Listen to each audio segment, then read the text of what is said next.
Hello, my friends. Welcome to Luna English Podcast. This is Luna. Today I've been thinking about how one small object, the smartphone, has quietly taken such a powerful place in our lives. It's in our hands from the moment we wake up until the moment we go to bed. It holds our messages, our memories, our work, and even our comfort. But behind all this convenience, there's something we often ignore. The more connected we are to the screen, the less connected we become to ourselves. Many people want to grow, learn, and build something meaningful, but they find themselves stuck, distracted, and unmotivated. It's easy to say we don't have time or that we lack focus, but often the truth is simpler. The phone keeps pulling us away from the deep work that real growth needs. Every time we scroll without purpose, we train our brain to expect quick pleasure instead of real progress. In this episode, I want to explore how excessive smartphone use quietly blocks your potential and how you can take back control of your attention.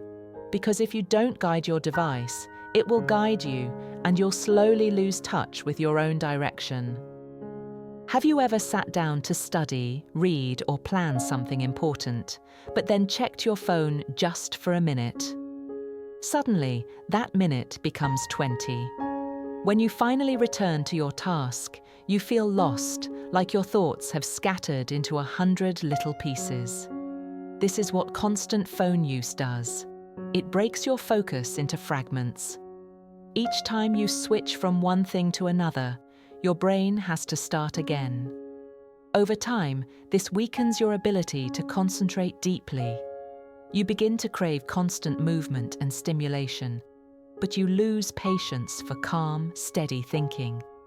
When focus disappears, creativity fades too. You can't think clearly or stay with one idea long enough to make it real. And after hours of jumping between apps and tabs, you end the day feeling busy, but strangely unfulfilled. That feeling of emptiness isn't because you didn't work hard. It's because your attention was never fully yours. True growth begins when you protect your focus like something sacred.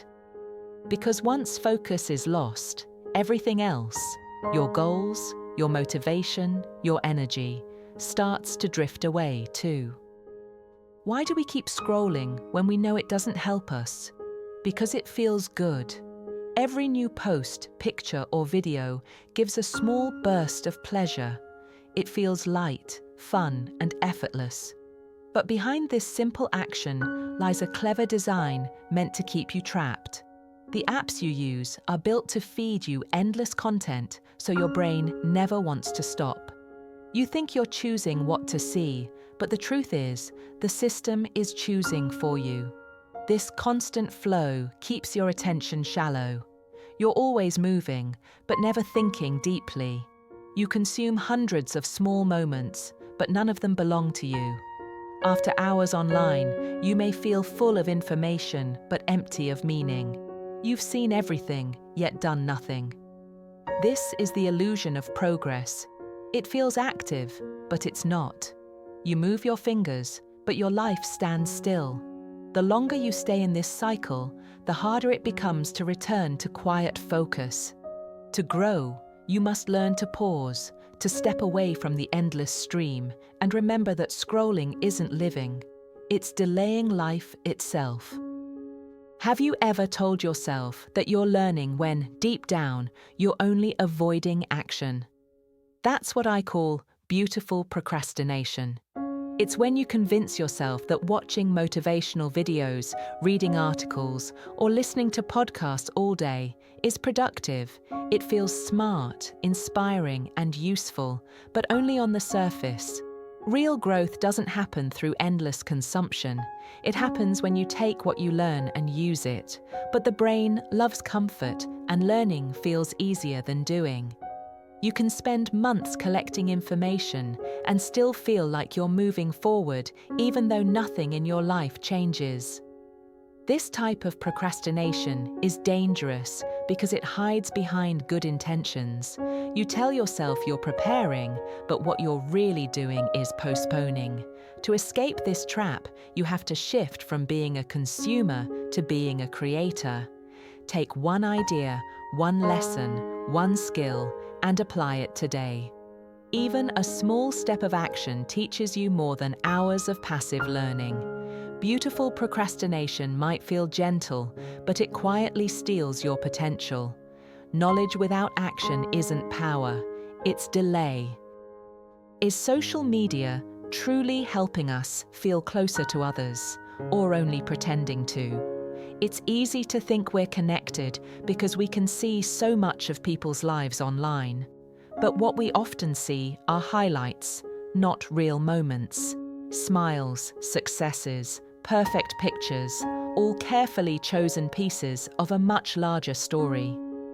When you compare your ordinary days to someone else's best moments, you begin to feel like you're falling behind. You start to measure your value through likes, comments, and followers. Slowly, your sense of self becomes tied to what others see, not who you really are. This illusion of connection creates a quiet loneliness. You're surrounded by people online, yet you feel unseen. Real connection doesn't come from screens. It comes from presence, from listening, from being there without distraction. When you spend more time online than offline, your heart begins to forget the difference. The more you chase approval, the more disconnected you feel from your true self.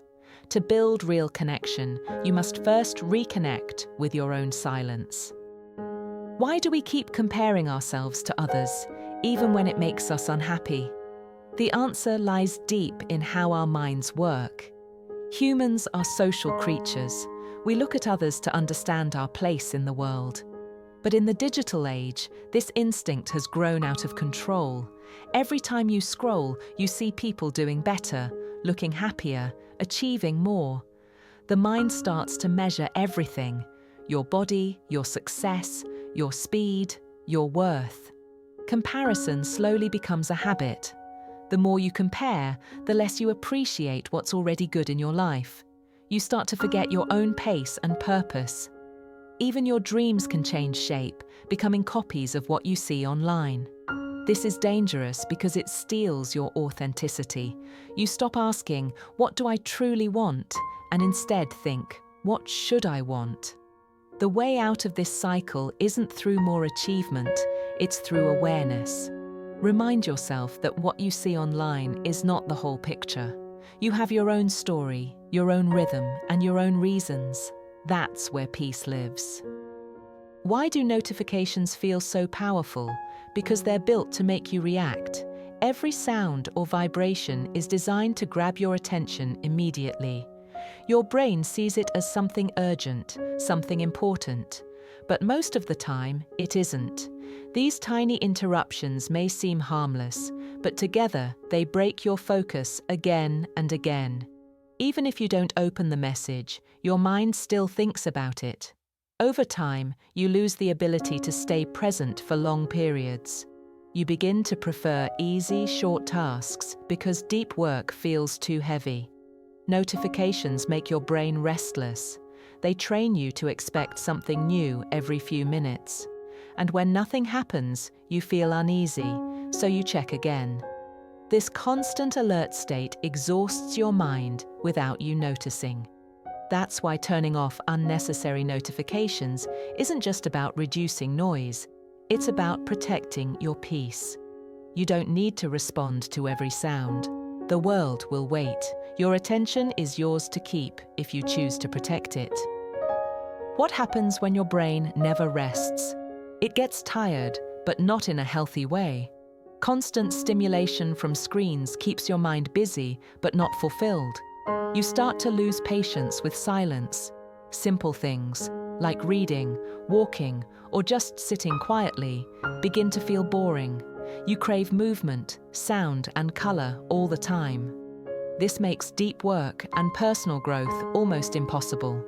Growth requires stillness, reflection, and focus. 3 things that constant phone use takes away. When your brain is always active, it forgets how to recharge.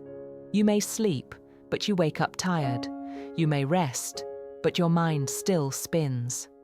Over time, this leads to burnout, anxiety, and even sadness.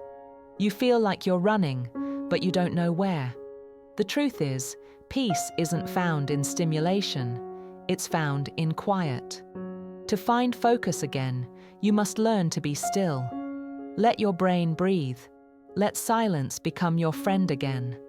Only in stillness can new ideas grow. Why do you often feel guilty after spending hours on your phone? Because somewhere inside, you know that your time could have been used for something better. You wanted to study, work, or rest, but you ended up scrolling through endless content.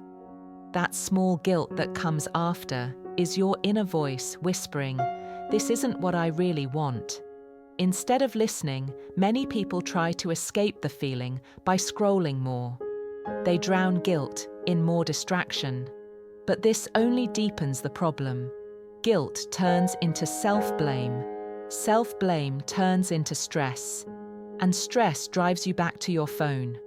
It becomes a painful cycle that repeats every day. The first step out of it is honesty. When you notice that guilt, pause.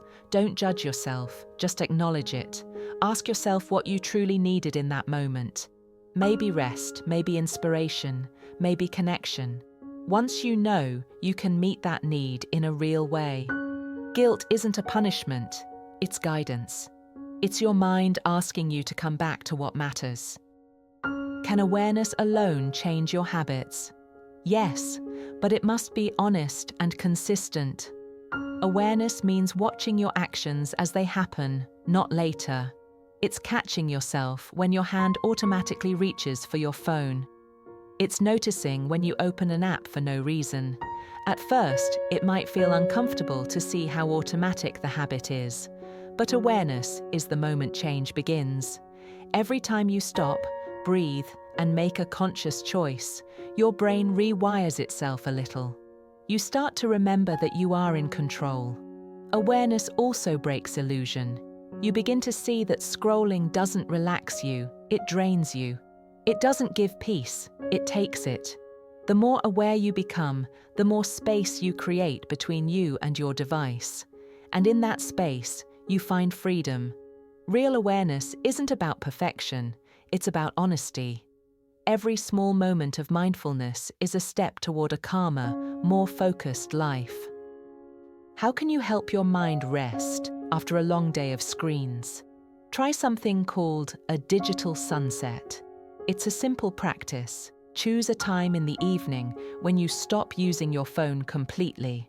No social media, no emails, no late-night videos. After that moment, give your mind permission to slow down. At first, this might feel strange or even uncomfortable. Your hands may reach for the phone out of habit, but stay patient. Over time, your brain will begin to relax. You'll notice that your thoughts become quieter, your sleep improves, and your evenings feel calmer. The digital sunset isn't just about avoiding screens, it's about returning to yourself. It's a reminder that your life exists beyond notifications and pixels. Spend that time reading, writing, or simply sitting in silence. You'll discover that peace doesn't come from entertainment, it comes from rest. Each night you give your mind space to breathe, you teach it how to be still again. What would happen if your phone stopped calling your name all day? That's what a notification detox is for. It's a small but powerful way to take back control. Turn off every alert that isn't truly necessary. No vibrations, no banners, no red dots. Only keep what you truly need, like calls or essential messages. At first, it might feel strange.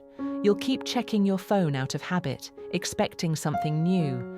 But soon, you'll notice how much calmer you feel. Without constant interruptions, you start choosing when to connect, instead of reacting all the time.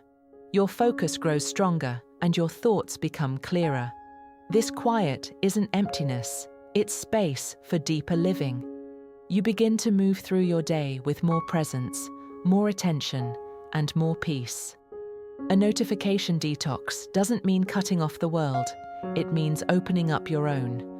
You decide when to give your attention away and when to keep it. That's real control. Can you use your phone without losing yourself in it? Yes, and the secret is to set boundaries. Scheduled check-ins mean you decide exactly when to go online.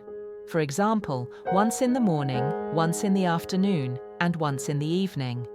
During those times, you can check messages, reply, or browse. But outside those hours, your phone rests. This rhythm helps your brain stop expecting constant stimulation. At first, it may feel limiting, but soon it brings freedom. You stop living in reaction to every sound, and you start moving with purpose. You begin to trust that everything can wait. When you separate your focus time from your connection time, both become richer.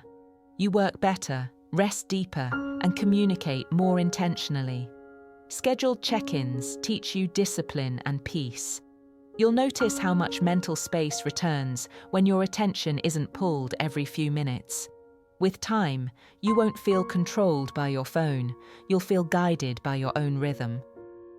What does it mean to be truly present? It means giving your full attention to this moment, to this breath, to the task in front of you. Presence is the opposite of distraction. It's quiet, gentle, and real. Every time you resist the urge to check your phone, you're practicing presence. You're telling your mind that this moment matters more than anything on a screen. When you start to live this way, you notice things you once missed. The sound of your surroundings, the texture of your thoughts, the beauty of small things. The more you practice, the easier it becomes. Presence gives your life depth again. It reminds you that peace isn't found in doing more, but in being here. Distraction will always call your name, but you can choose not to answer. Each moment of awareness adds strength to your focus, kindness to your thoughts, and meaning to your days. Being present isn't about perfection. It's about returning again and again to now. So, where do we go from here? We start small, but we stay consistent. Each time you choose awareness over habit, you take back a piece of your life. Every time you pause before scrolling, you remind yourself that you have power over your attention. Your phone can be a tool for learning, creating, and connecting, but only when you control it, not when it controls you. The more you practice mindfulness with your device, the clearer your thoughts become. You begin to notice time stretching again, energy returning, and peace settling inside you. You'll find that your goals feel closer, your focus feels stronger, and your days feel lighter. The phone was never the enemy. It's how we use it that matters. So tonight, before you reach for the screen, take a deep breath. Feel the stillness of the moment. Remember that real life is happening right here, beyond the glass. You don't have to watch life. You can live it, fully awake, with both hands free.